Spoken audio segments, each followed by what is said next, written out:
2 अप्रैल 2024 को नक्सल संगठन को बड़ा नुकसान उठाना पड़ा है।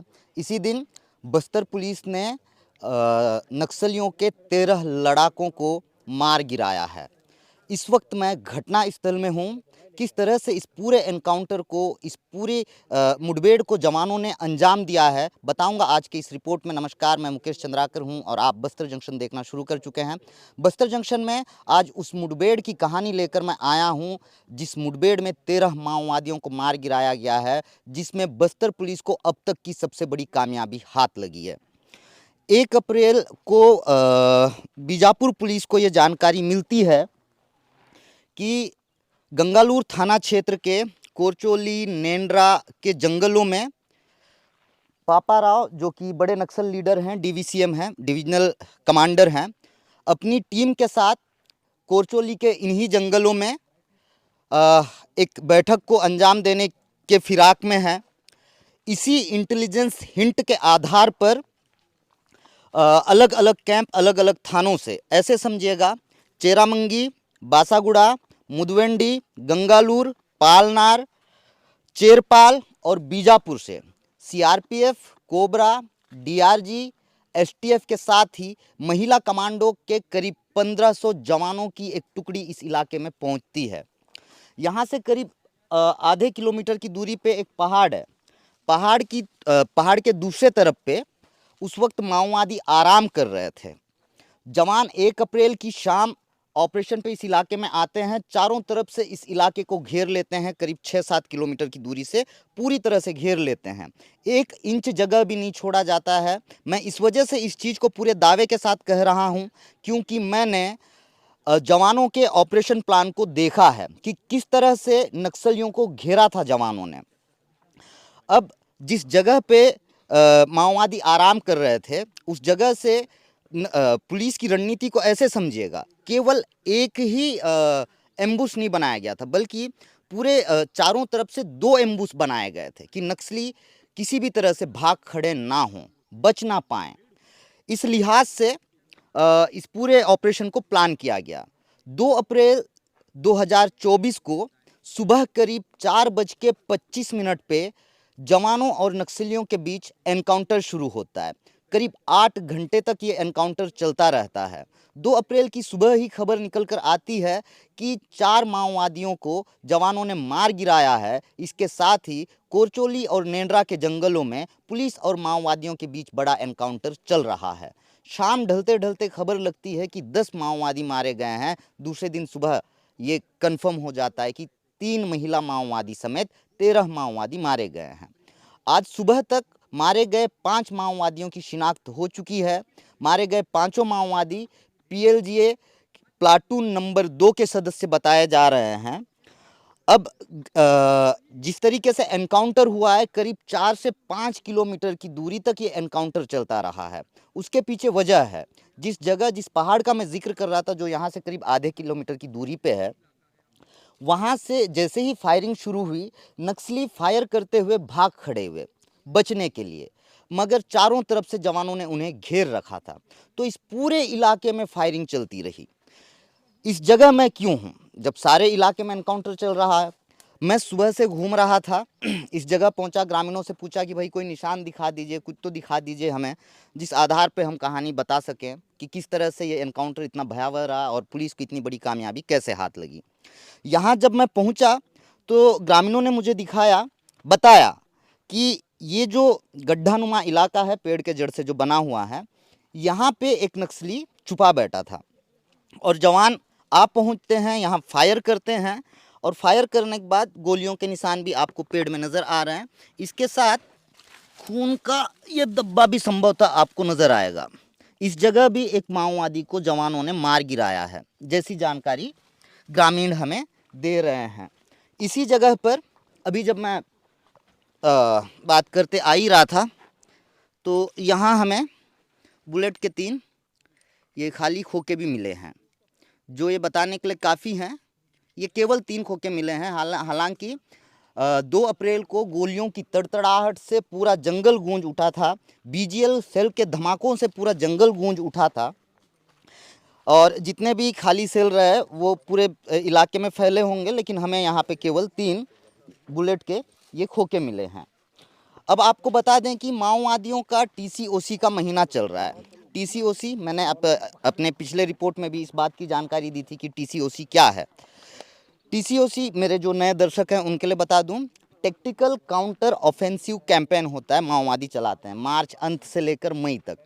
आप बस्तर में तमाम जितनी बड़ी घटनाएं हुई हैं उन पे एक नज़र डालेंगे तो आप पाएंगे कि इसी दौरान माओवाद संगठन द्वारा ऐसी बड़ी वारदातों को अंजाम दिया गया जिसमें बड़ी संख्या में जवानों को नुकसान हुआ है। और इसके साथ ही महत्वपूर्ण चीज़, नक्सली हमेशा चुनावों का बहिष्कार करते आए हैं। चुनाव बहिष्कार के लिए ये अलग अलग तरीके से अपने आधार इलाके में ग्रामीणों की मीटिंग्स भी करते हैं, मतदान करने के लिए ग्रामीणों को मना करते हैं, मताधिकार का प्रयोग करने के लिए मना करते हैं। और चुनावों के दौरान भी माओवाद संगठन द्वारा बड़ी वारदातों को अंजाम दिया जाता है। चूँकि 19 अप्रैल को लोकसभा चुनाव के पहले चरण का मतदान बस्तर में होना है, तो ऐसे में चुनाव से ठीक पहले टीसीओसी के दौरान नक्सलियों को बड़ा नुकसान उठाना पड़ा है, जवानों को बड़ी कामयाबी हाथ लगी है। इस पूरे इलाके में एनकाउंटर चलता रहा। ये जो सोलर प्लेट्स आप देख रहे हैं, ये क्रेडा से यहाँ के जो ग्रामीण हैं, चूँकि यहाँ पे पारंपरागत बिजली की व्यवस्था नहीं है, तो क्रेडा के माध्यम से इस तरह के सोलर प्लेट्स उपलब्ध कराए जाते हैं इन ग्रामीणों को। तो ग्रामीणों से जो है नक्सल संगठन अपने साथ ये सोलर प्लेट्स रखता है और जो भी गैजेट्स ये इस्तेमाल करते हैं, मसलन मोबाइल, लैपटॉप या फिर प्रिंटर, इन सारी चीज़ों के लिए इलेक्ट्रिसिटी की व्यवस्था हो जाती है। तो वो जो सोलर प्लेट है, शायद ये सोलर प्लेट ख़राब हो गया हो, एक छोटा सा बाड़ी यहाँ पे ग्रामीणों ने बनाया है, टमाटर की खेती किया है, उसके लिए गेट के लिए इस्तेमाल किया है।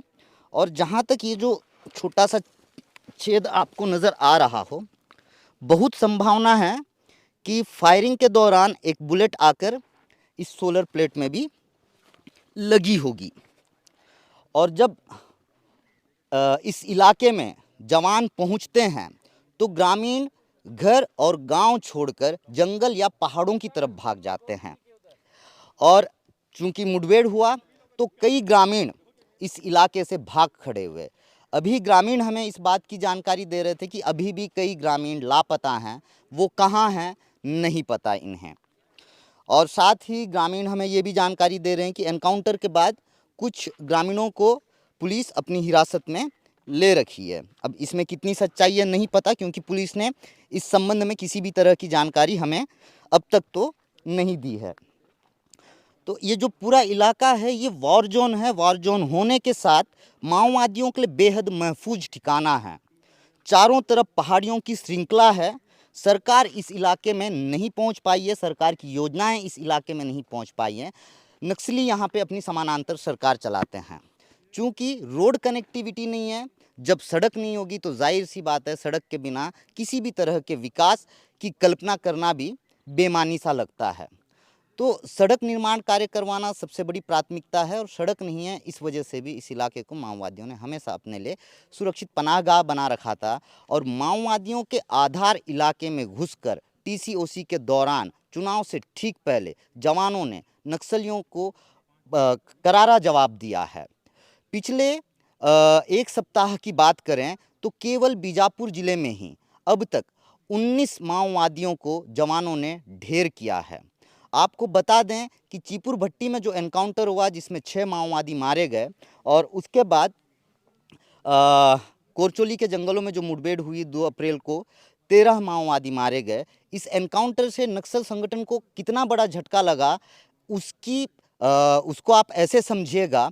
हालांकि हमारे विश्वस्त सूत्र ने हमें इस बात की जानकारी दी है।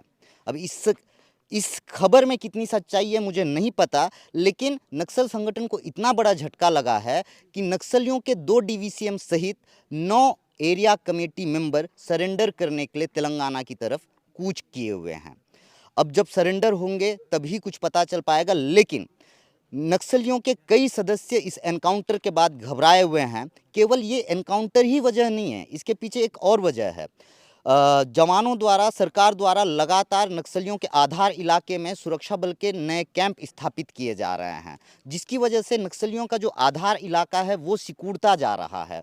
मैंने इससे पहले भी अपने रिपोर्ट्स में एक कैंप की अहमियत बताई थी। जब एक कैंप स्थापित होता है तो 5 से 7 वर्ग किलोमीटर के इलाके में माओवादी किसी भी तरह की कोई पॉलिटिकल मीटिंग्स नहीं कर पाते। जब पॉलिटिकल मीटिंग्स नहीं होती हैं तो जाहिर सी बात है उनके आइडियोलॉजी का प्रचार प्रसार नहीं होगा, और जब आइडियोलॉजी का प्रचार प्रसार नहीं होगा तो नक्सल संगठन में रिक्रूटमेंट में काफ़ी गिरावट आती है, और जब रिक्रूटमेंट में गिरावट आएगी जाहिर सी बात है नक्सल संगठन कमज़ोर होता जाएगा।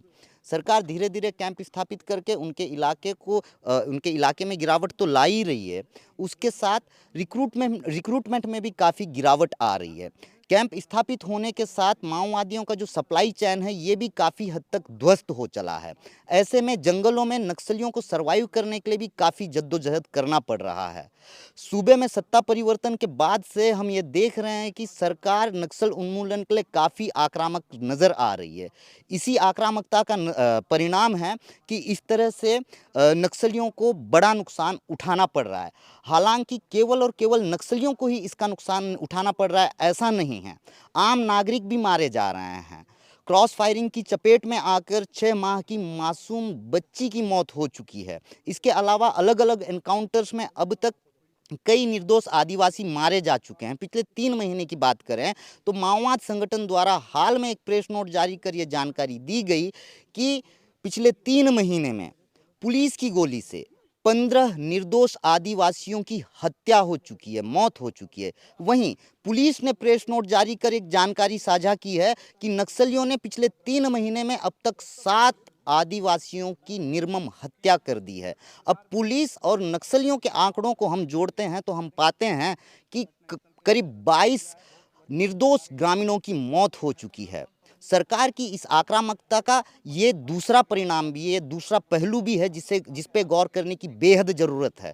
आम लोग, निर्दोष आदिवासी बेरहमी से मारे जा रहे हैं। इस तरह के एंटी नक्सल ऑपरेशन या फिर सरकार और जनताना सरकार के बीच चल रहे इस युद्ध जैसे हालात के बीच बेहद ज़रूरी है कि सरकार और जनताना सरकार आपस में आएँ, टेबल पे वार्ता करें, किसी भी तरह से इस समस्या का समाधान या हल निकालें, क्योंकि जनताना सरकार भी कहती है कि वो आदिवासियों के हित के लिए लड़ रही है और सरकार कहती है कि वो भी आदिवासियों के विकास के लिए, आदिवासियों के लिए बेहतरी के लिए नक्सल उन्मूलन करना चाह रही है। अब नक्सल उन्मूलन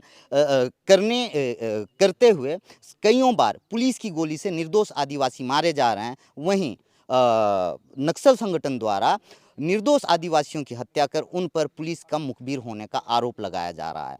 बहरहाल ये तो पूरा मामला हुआ, ये ग्राउंड है और इसी जगह पे वो एनकाउंटर हुआ जिसमें 13 माओवादियों को मार गिराया गया है। जैसा मैंने बताया 5 माओवादियों की शिनाख्त हो चुकी है, 8 माओवादियों की शिनाख्त होना बाकी है। एक जानकारी और जो बेहद महत्वपूर्ण है, जैसे मैंने पहले ही बताया कि पापा राव जो कि डीवीसीएम है, उनकी मौजूदगी के आधार पर ही इसी हिंट पर, इसी परफेक्ट इंटेलिजेंस हिंट पर इस पूरे ऑपरेशन को प्लान किया गया था। पापा राव एक बड़ा नाम है, हालांकि उनका जो पद है नक्सल संगठन में वो डीवीसीएम का है। बड़ा नाम इस वजह से है क्योंकि वो दक्षिण और पश्चिम बस्तर के कई इलाकों में लंबे समय से सक्रिय हैं। मैं बहुत छोटा था, मेरी उम्र शायद 8-9 साल रही होगी, तब से जो है मैं पापा राव का नाम सुन रहा हूँ। और पापा राव उस वक्त पे, चूँकि मैं बासागुड़ा का निवासी हूँ, तो उसी इलाके में वो सक्रिय हुआ करते थे, तब से पापा राव का नाम सुनते आ रहे हैं और लंबे समय से पापा राव की तलाश पुलिस को है और इसी तलाश में पुलिस यहाँ पे आ पहुँची थी, मगर पापा राव किसी तरह बचकर निकल गए। आज के हमारे इस रिपोर्ट में अब इतना ही। बताइएगा ज़रूर हमारा ये रिपोर्ट आपको कैसा लगा। अगर आपको हमारा ये रिपोर्ट अच्छा लगा हो तो आप हमारे इस रिपोर्ट को साझा ज़रूर कीजिएगा। इसके अलावा बस्तर जंक्शन को सब्सक्राइब कर लीजिएगा। धन्यवाद।